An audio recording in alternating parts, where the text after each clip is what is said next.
এগুলা সবগুলা বেয়াদব। এগুলার জন্য একটু ঘুমানো যায় না। আজান দেওয়ার আগ থেকে এগুলো ডাকাডাকি শুরু করে। এখন বাজে সকাল 5টা।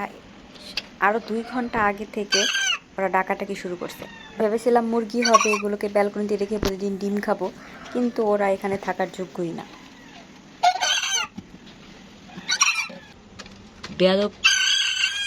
ওই যে উপরে আবার এই যে এরা আছে, এখানে একজন বেয়াদব, সবগুলা মোরগ হয়েছে। আর এইটা তো সবচেয়ে বড় অপরাধী, বেশি চিল্লাচিল্লি করে। এদের কাজ নেই, সারাদিন খায় দায় রিল্যাক্স করে, আর সকালবেলা হইলেই ডাকাডাকি করে।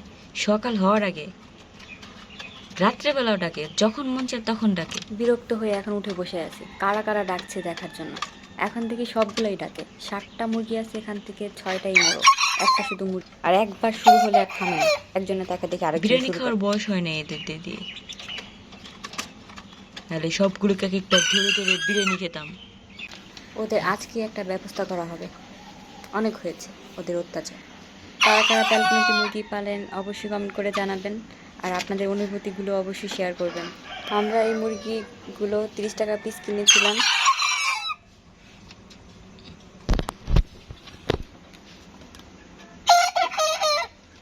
এই যে আম্মু, এটা মোরগ।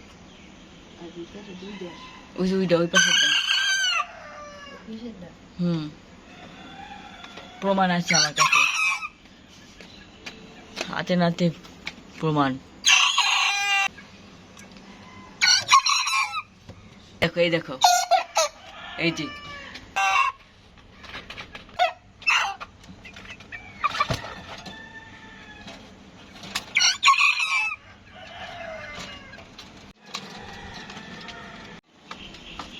বাইরে এখনো সূর্যই ওঠে নাই, সুশৃঙ্খল ভাবে এখানে থাকছে, ওদের ভালো লাগে না। অ্যালার্ম ক্লক এক একটা, একবার বাঁচতে থাকলে বন্ধ হওয়ার অপশন নাই, যতক্ষণ নিজে থেকে না চাইবে। এমন ডাকাডাকি চলতে থাকবে সারাদিন, 9টা পর্যন্ত তো ক্রমাগত। ক্যামেরা থেকে এখন সবগুলো ভদ্রলোকের মতো পালিয়েছিস কেন?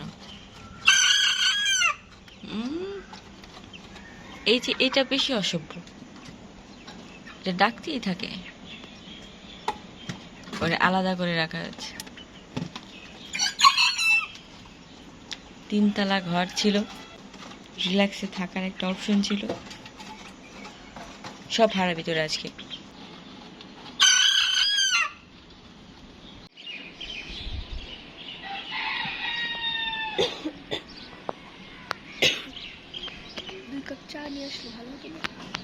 আমি আর আমার বোন মুরগির অত্যাচারে এখন ছাদে এসে বসে আছি।